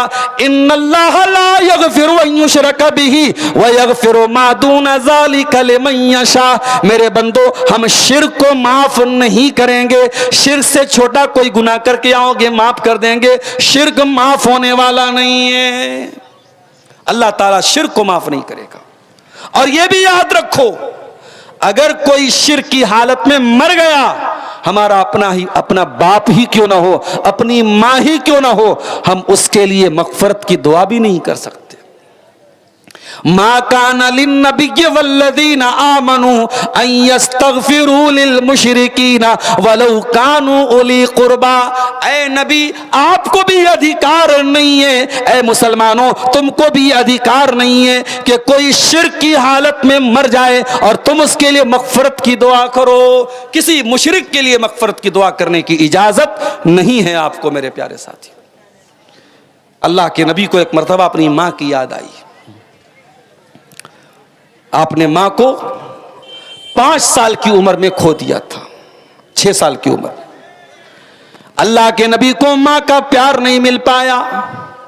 6 साल की उम्र में आपकी मां का इंतकाल हो गया। आपने दुनिया को माँ का मर्तबा बताया, दुनिया को माँ का मकाम बताया, मगर माँ की सेवा करने का, माँ की खिदमत करने का मौका अल्लाह के नबी को नहीं मिल पाया। जिन औरतों ने आपको दूध पिलाया था, हजरत हलीमा, हजरत सुवैबा, हजरत उम्मे ऐमन, जो आपकी रज़ाई माएँ थी, जो आपको दूध पिलाने वाली माएँ थी, जब कभी ये आती थी तो अल्लाह के रसूल उनको बहुत सम्मान देते थे, बहुत इज्जत देते थे। एक मर्तबा हजरत हलीमा आ जाती हैं, अल्लाह के नबी अपनी रज़ाई माँ को ये देख लेते हैं कि हलीमा आई हैं, अल्लाह के नबी अपनी चादर उतार के बिछा देते हैं, अम्मा हलीमा आ जाओ, मेरी चादर पे बैठ जाओ, ये आपके बेटे की चादर है। इतनी मोहब्बत करते थे अल्लाह के नबी। मां को आपने 6 साल की उम्र में खो दिया। अब जाहिर है 6 साल का बच्चा अपनी मां से जुदा हो जाए तो जिंदगी के हर मोड़ पर उसको मां की याद आती है। एक मर्तबा अल्लाह के नबी को अपनी मां की बहुत याद आई। आप साहबे किराम को लेके अपनी मां की कब्र पे जाते हैं, माँ की कब्र को देखते हैं, माँ की ममता याद आ जाती है, माँ का प्यार याद आ जाता है, माँ का गम याद आ जाता है। अल्लाह के नबी रोने लगते हैं और इतना रोते हैं, हदीस के अल्फाज हैं कि आपके आसपास जितने सहाबा थे अपने नबी को रोता हुआ देख के सारे सहाबा भी रोने लगते हैं। फिर आपने रोते हुए फरमाया, ओ लोगो, मैंने अल्लाह से इजाजत मांगी थी कि मैं अपनी माँ की मग़फ़िरत की दुआ करना चाहता हूं, फलम युज़न ली, अल्लाह ने मुझको इजाजत नहीं दी, क्योंकि माँ तौहीद पर नहीं थी, माँ अपने बाप दादा के मजहब पर थी, शिर्क पर थी, इसलिए अल्लाह ने माँ की मग़फ़िरत की दुआ की इजाजत भी नहीं दी। फिर मैंने अल्लाह से इजाजत मांगी, अय अल्लाह तू मुझे माँ की कब्र के पास जाने दे। अल्लाह ने मुझे माँ की कब्र पे जाने की इजाजत दी। इसलिए ऐ लोगों, तुम भी कब्रिस्तान जाया करो, वहां जाने से आखिरत की मौत की याद आती है। ये अल्लाह के रसूल की हदीस है। पता ये चला कि अल्लाह के नबी भी अपनी माँ की मग़फ़िरत की दुआ करने की इजाजत आपको नहीं मिली। क्यों?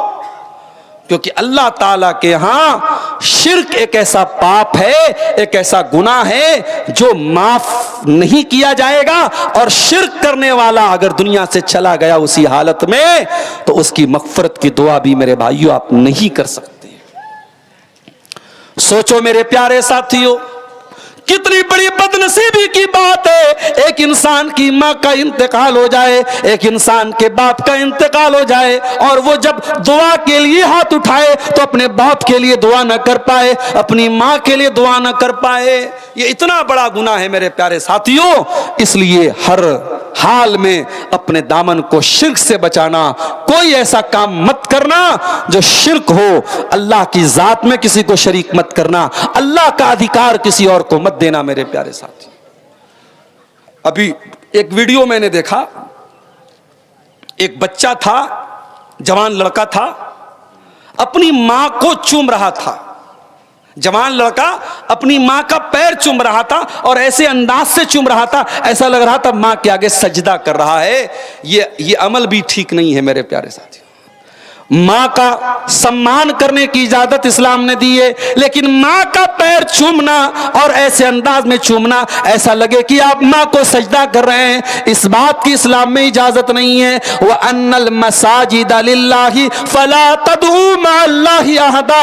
ऐ लोगों, कान खोल करके सुन लो, सजदा करना सिर्फ अल्लाह के लिए जायज है, किसी और के आगे सजदा नहीं कर सकते। अभी रमजान में मैं कर्नाटक में था, गुलबर्गा शहर में था। वहां एक बहुत बड़ी कब्र है, मजार है, दरगाह है, उसको बोलते बंदा नवाज। जैसे अजमेर की जो दरगाह है उनको बोलते गरीब नवाज, ऐसे ही गुलबर्गा की जो दरगाह है उसको बोलते बंदा नवाज।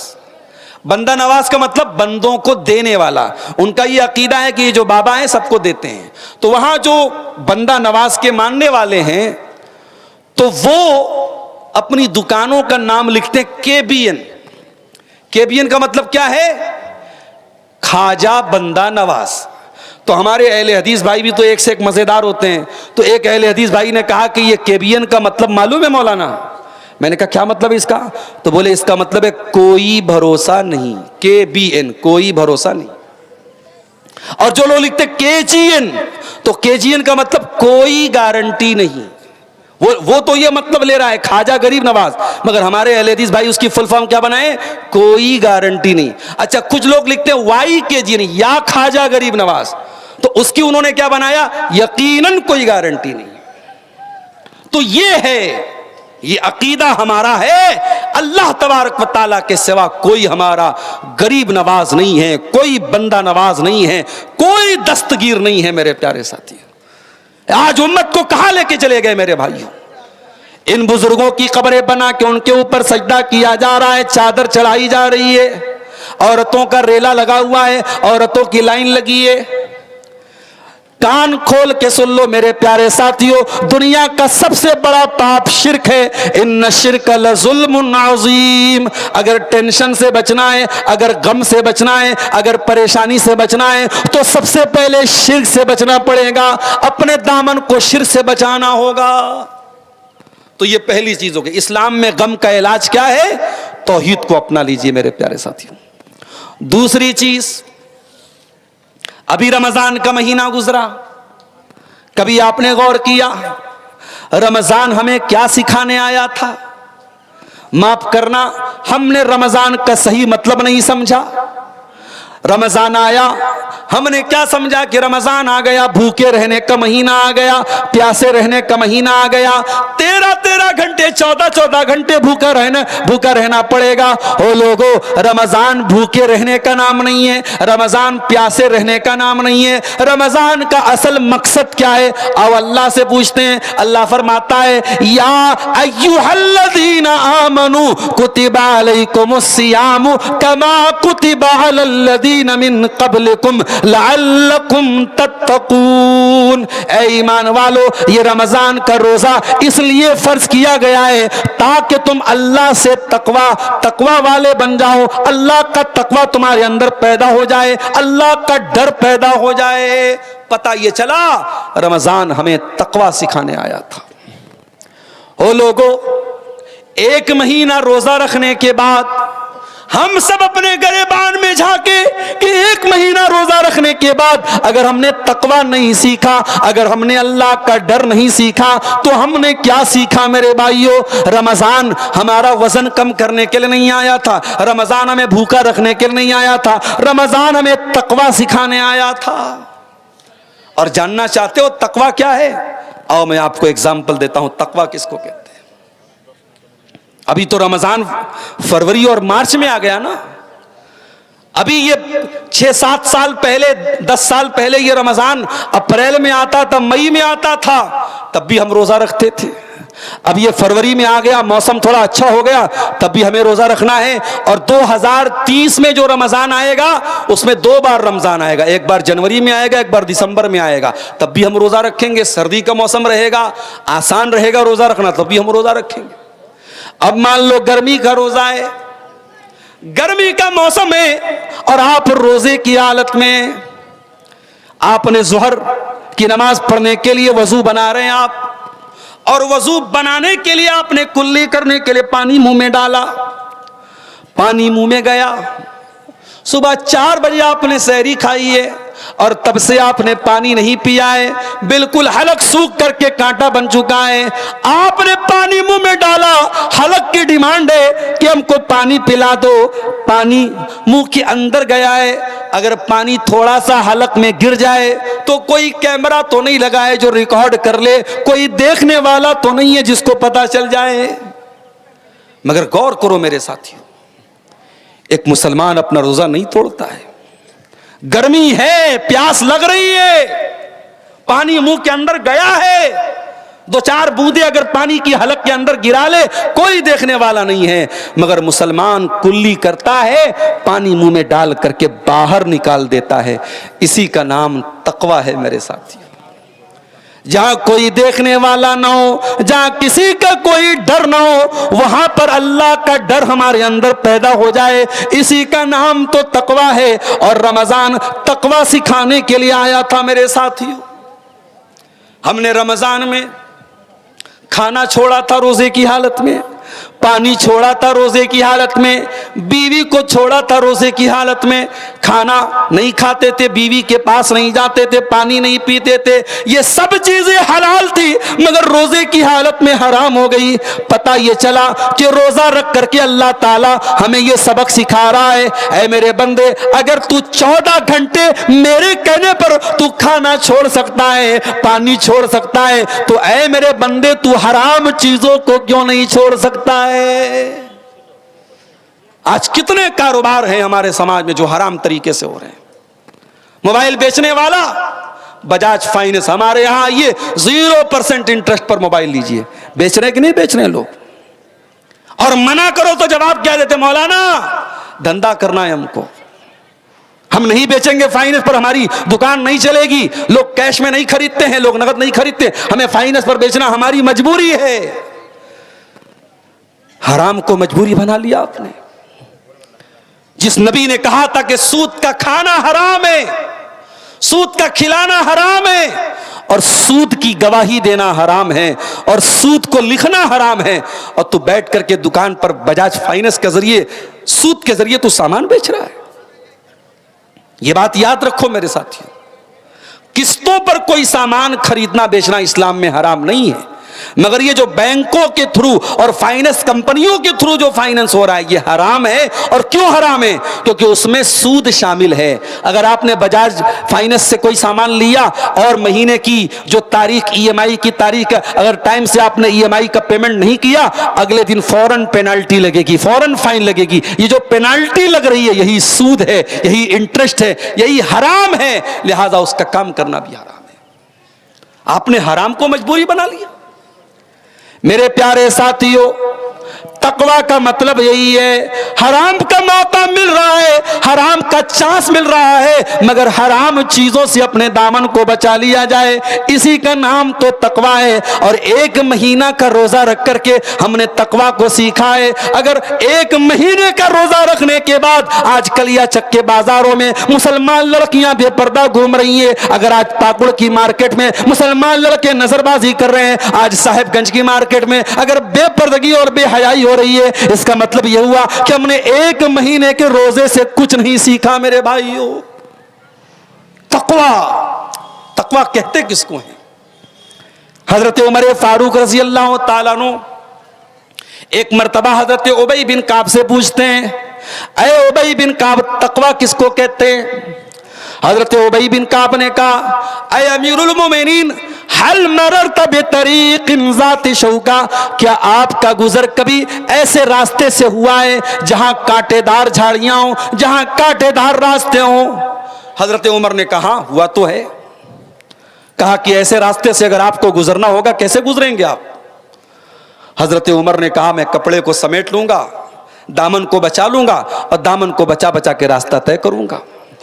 कहा अमीरुल मोमिनीन, इसी का नाम तो तकवा है कि रास्ते में, जिंदगी के रास्ते में गुनाहों के कांटे आएंगे, शैतान के कांटे आएंगे, नफ्स के कांटे आएंगे, इन तमाम कांटों से अपने दामन को बचाना, इसी का नाम तकवा है। ओ मेरे नौजवानों, मैं जानता हूं आज से चैटिंग कर रहा है तो सामने कोई लड़की भी तो है, एक हाथ से तो ताली नहीं बज रही है। अगर आज लड़के गलत काम कर रहे हैं तो कहीं ना कहीं लड़कियां भी इन्वॉल्व हो रही हैं, अगर लड़कियां गलत काम कर रही हैं तो कहीं ना कहीं लड़के भी इन्वॉल्व हो रहे हैं। मैं जानता हूं बहुत मुश्किल हो गया है आज के दौर में एक नौजवान को अपने कैरेक्टर की हिफाजत करना।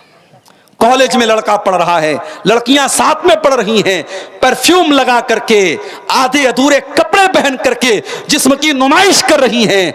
ऐसे माहौल में एक लड़का उसी कॉलेज में पढ़ रहा है, अपनी नजर की हिफाजत करना, अपने कैरेक्टर की हिफाजत करना उस लड़के के लिए एक चैलेंज है, एक मुश्किल है। मगर इसी मुश्किल हालात में अपने दामन को गुनाह से बचाना, इसी का नाम तकवा है मेरे प्यारे साथियों। आप याद रखिए, इसी धरती पे हमें और आपको रहना है, इसी माहौल में रहना है, और इसी माहौल में रह करके हमें अपने दामन को गुनाह से बचाना है, और इसी का नाम तकवा है मेरे प्यारे साथियों। कभी आप कुरान में यूसुफ अलैहिस्सलाम का वाकया उठा के देखिए। यूसुफ अलैहिस्सलाम के ऊपर जो हालात आए थे मेरे प्यारे साथियों, वो हालात बड़े मुश्किल हालात थे। कुरान कहता है वरावदतहुल्लती हुवा फी बैतिहा, यूसुफ अलैहिस्सलाम जिस औरत के घर में रहते थे उसी औरत ने उनके ऊपर डोरे डाले थे। उस जमाने में कोई कैमरा नहीं था, कोई पुलिस का डर नहीं था, कोई सीआईडी का डर नहीं था। यूसुफ अलैहिस्सलाम उसी औरत के घर में रहते थे। औरत खूबसूरत थी, जवान थी, यूसुफ भी जवान थे, यूसुफ भी खूबसूरत थे, और औरत खुद बुला रही थी, और औरत ने घर के सारे दरवाजे भी बंद कर दिए थे।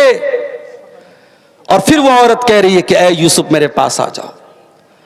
गौर करो मेरे नौजवानों, मेरी माओ बहनों, बुराई करने का सारा मौका मिल रहा था यूसुफ अलैहिस्सलाम को। सारी सिचुएशन बड़ी खतरनाक थी, मगर यूसुफ अलैहिस्सलाम ने अपने दामन को बचा लिया।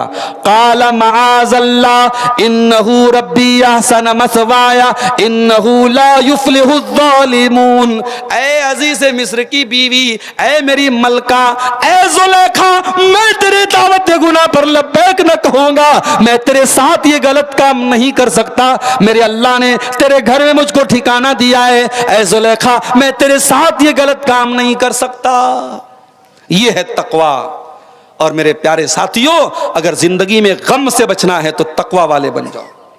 और एक जुमला बोल रहा हूं, नोट कर लो, गुनाह कभी छुप नहीं सकता है। आज हमने कोई पाप किया, कोई गुनाह का काम किया, हमने सारे सबूत भी मिटा दिए, हमने सारे गवाहों को मिटा दिया, मगर वो गुनाह एक न एक दिन दुनिया के सामने आएगा। अगर दुनिया में नहीं आएगा तो कयामत के दिन सामने आएगा। वो धरती बोलेगी यौमइज़िन तुहद्दिसु अख़बारहा, जिस धरती पर बैठ के हमने गलत काम किया था वो धरती बोलेगी हत्ता इज़ा मा जाऊहा शहीदा अलैहिम समउहुम, हमारा कान बोलेगा, कान से क्या क्या तुम बातें सुनते थे, वह अबसारुहुम, हमारी आंखें बोलेंगी हमने आंखों से क्या क्या देखा था, और हमारी चमड़ी बोलेगी। अल्लाह ताला कयामत के दिन हमारी आंखों को भी गवाह बनाएगा, हमारे कानों को भी गवाह बनाएगा, हमारे बदन की त्वचा को, हमारी चमड़ी को भी गवाह बनाएगा। इसलिए मेरे भाइयों, गुनाह से वक्ती तौर पे मजा आ जाएगा, गुनाह से वक्ती तौर पे लज्जत मिल जाएगी, मगर गुनाह का असर बहुत भयानक पड़ेगा। गुनाह आपके बीवी बच्चों को परेशानी में डालेगा, आपको परेशानी में डालेगा, आपके कारोबार को परेशानी में डालेगा।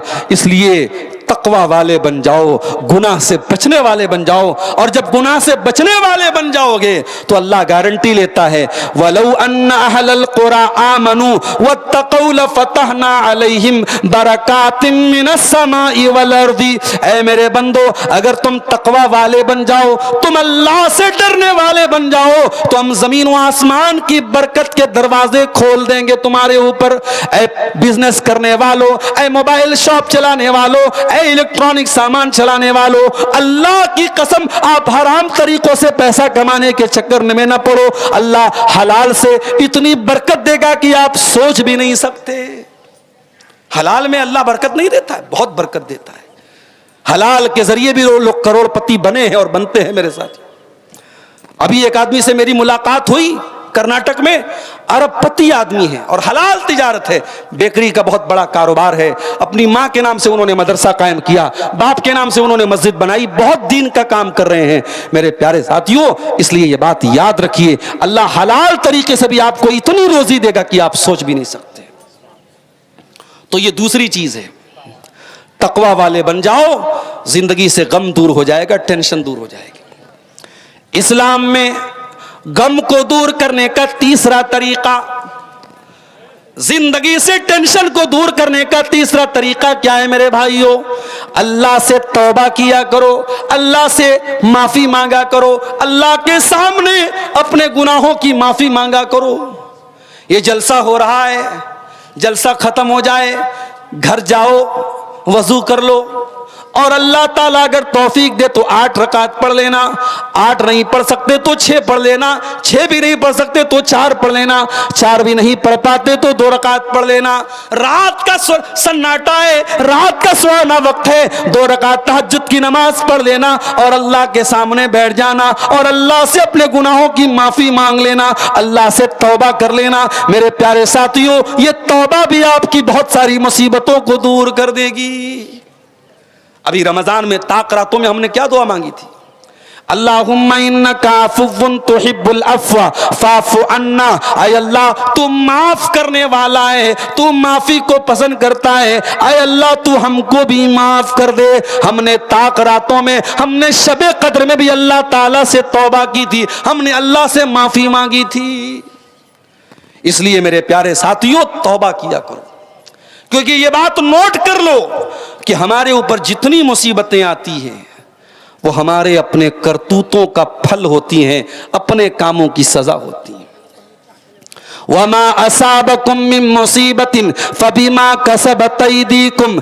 ऐ मेरे बंदो, तुम्हारे ऊपर जो भी मुसीबतें आती हैं वो तुम्हारे अपने करतूत का नतीजा होती हैं, अपने गुनाहों की सजा होती है। लिहाजा अल्लाह ताला से मफ़रत तलब किया करो, माफी मांगा करो। हज़रत नूह अलैहिस्सलाम अपनी कौम से कहते हैं, फ़कुल्तुस्तग़फ़िरू रब्बकुम इन्नहु कान गफ़्फ़ारा। ऐ मेरी कौम के लोगों, अल्लाह ताला से इस्तिग़फ़ार किया करो, अल्लाह ताला से माफ़ी मांगा करो। अल्लाह बहुत बख्शने वाला है। युरसिलिस समा अलैकुम मिदरारा। जब तुम अल्लाह से माफ़ी मांगोगे, जब इस्तिग़फ़ार करोगे, अल्लाह आसमान से बारिश भी नाजिल फरमाएगा। वयुमदिदकुम बिअमवाल। अल्लाह माल भी तुमको देगा। वयजअल लकुम जन्नाति वयजअल लकुम अनहारा। अल्लाह माल भी देगा, अल्लाह औलाद भी देगा, अल्लाह बाग भी देगा, अल्लाह नहरें भी देगा। इमाम हसन बसरी के पास एक आदमी आया, उसने कहा, इमाम साहब, कारोबार में बड़ा घाटा हो रहा है, बड़ा नुकसान हो रहा है, कोई दुआ बता दीजिए, कोई तरीका बता दीजिए। इमाम हसन बसरी ने कहा, जाओ इस्तिग़फ़ार करो। दूसरा आदमी आया, इमाम साहब, शादी के कई साल हो गए, औलाद नहीं हो रही है, औलाद की नेमत से महरूम हूं। कहा, जाओ इस्तिग़फ़ार करो। तीसरा आदमी आया, इमाम साहब, बारिश नहीं हो रही है, सूखा पड़ा हुआ है। कहा, जाओ इस्तिग़फ़ार करो। चौथा आया, इमाम साहब, मेरे खेत में पैदावार नहीं हो रही है, मेरे पेड़ों में फल नहीं आ रहा है। कहा, जाओ इस्तिग़फ़ार करो।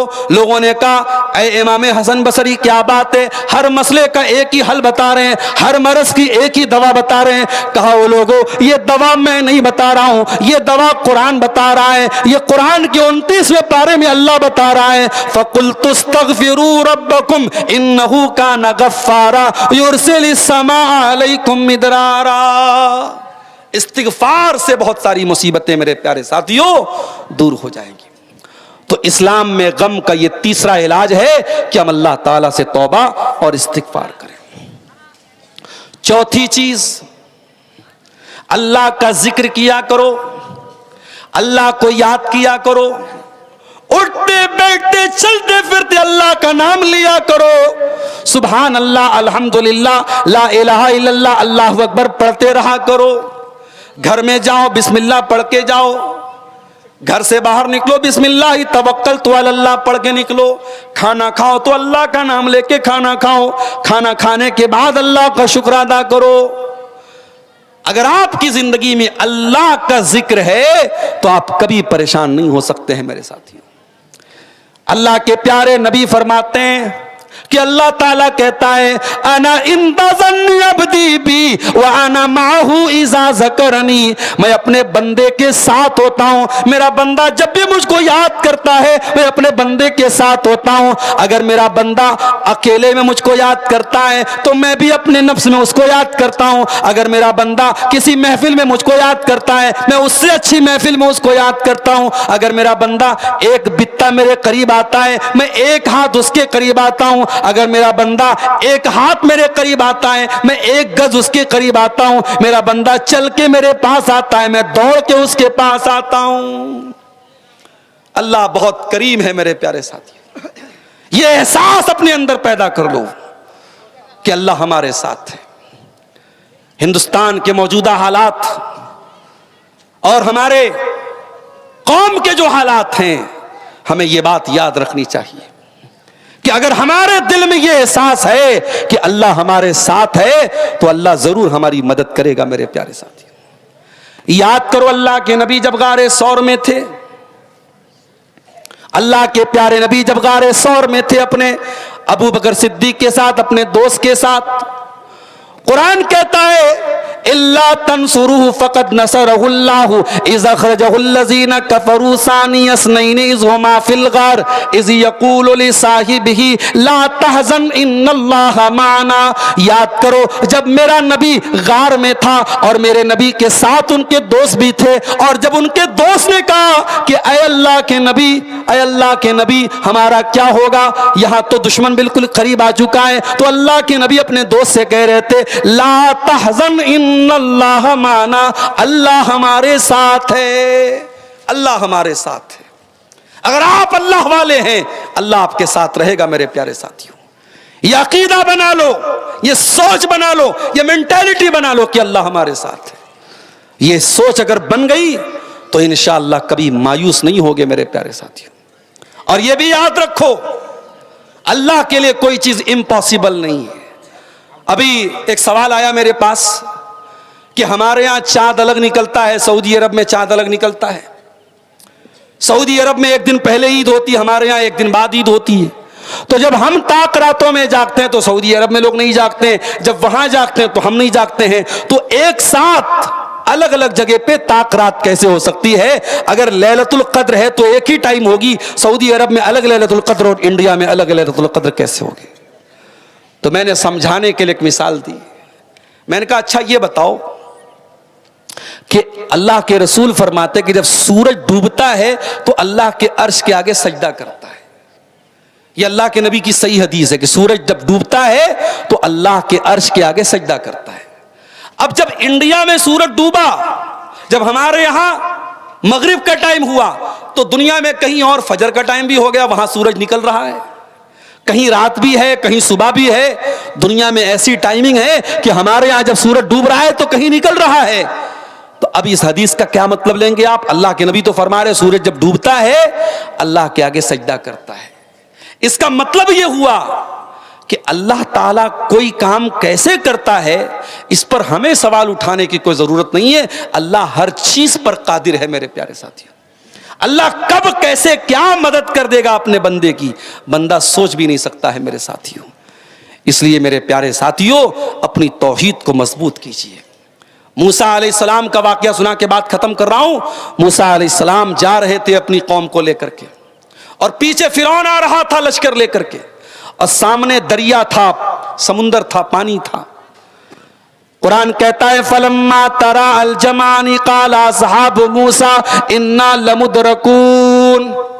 जब फिरौन और मूसा अलैहिस्सलाम का आमना सामना हो गया, जब दोनों लश्करों का आमना सामना हो गया, तो मूसा अलैहिस्सलाम के साथियों ने कहा ऐ मूसा सामने पानी है, पीछे फिरौन का लश्कर है, भागने का कोई रास्ता नहीं है, अब तो हम पकड़ लिए जाएंगे, अब तो हम गिरफ्तार हो जाएंगे। काला कल्ला इन्न मई रब्बी सयहदीन। मूसा अलैहिस्सलाम ने कहा ऐसा कभी नहीं हो सकता, मेरा अल्लाह मेरे साथ है, मेरा रब मेरे साथ है, वो जरूर कोई ना कोई रास्ता निकालेगा। जब मूसा अलैहिस्सलाम ने इतने यकीन के साथ कहा कि मेरा अल्लाह मेरे साथ है, तो अल्लाह ने मूसा अलैहिस्सलाम से क्या कहा? फ़अौहैना इला मूसा अन इज़रिब बिअसाकल बहरा। ऐ मूसा अपनी लाठी को पानी के ऊपर मार दो। मूसा अलैहिस्सलाम ने पानी को लाठी को पानी पर मारा। फनफलक फकान कुल्लु फिरकिन कत्तौदिल अज़ीम। पानी के अंदर दो टुकड़े हो गए, पानी के अंदर रास्ता बन गया। फरक्का का ब्रिज बनने में कई साल लग रहे हैं।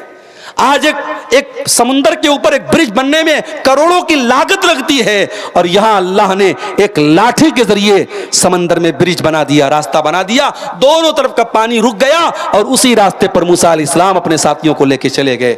मेरे प्यारे साथियों, अगर हमारी जिंदगी में अल्लाह तबारक व तआला की जात पर तवक्कुल होगा, अल्लाह की तौहीद होगी, तो इंशाअल्लाह हमें कोई गम और कोई टेंशन नहीं होगी। मौजू बहुत वसी था, और भी पहलू थे, लेकिन हमारे बुजुर्ग हमारे मोहतरम शेख बदरुद्दोजा साहब तशरीफ़ ला चुके हैं। मैं अपनी बात को यहीं पर ख़त्म करते हुए अल्लाह से दुआ करता हूँ रब्बुल आलमीन हर गम और हर टेंशन से हम सब की हिफाजत फरमाए। अल्लाह ताला हमें तौहीद पर कायम रखे। मेरे भाइयों, आप हजरात इस मस्जिद के लिए चंद मिनट में आपके सामने बैठा हूं, आप आइए और आगे बढ़ करके कुछ इस मस्जिद के लिए आप ताउन करते हुए जाइए। अल्लाह ताला आप सबके इस नेकी को कबूल फरमाए। मैं बस 5 मिनट आपके सामने बैठा हूं, इस 5 मिनट के अंदर जो मुख्तसर आप अल्लाह की राह में जो भी दान दे सकते हैं, चंदा दे सकते हैं अल्लाह के इस घर के लिए, देते हुए जाएं। अल्लाह ताला आपके सबके ताउन को कबूल फरमाए और इस मस्जिद की तामीर को हम सबको जल्द से जल्द मुकम्मल करने की तौफीक अता फरमाए। आइए आइए, जल्दी आइए।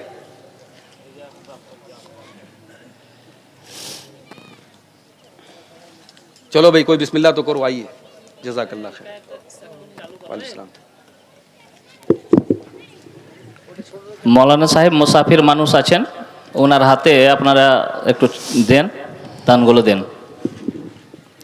5 মিনিটের মধ্যেই উনি নিশ্চিত করে দেবেন ইনশাআল্লাহ। ওয়ালাইকুম সালাম। জাযাকাল্লাহ খৈর। তাড়াতাড়ি করেন ভাই।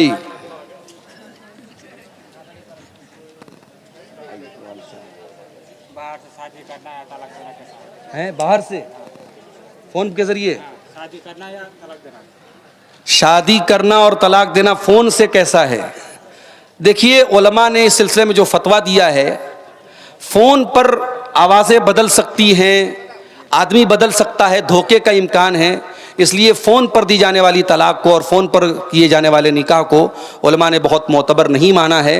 जब तक कि कोई गवाह न हो और मुकम्मल यकीन न हो, उसका एतबार नहीं किया जाएगा। तो इसलिए अगर कोई फ़ोन से तलाक उलाक देता है तो उसका कोई बहुत एतबार नहीं है।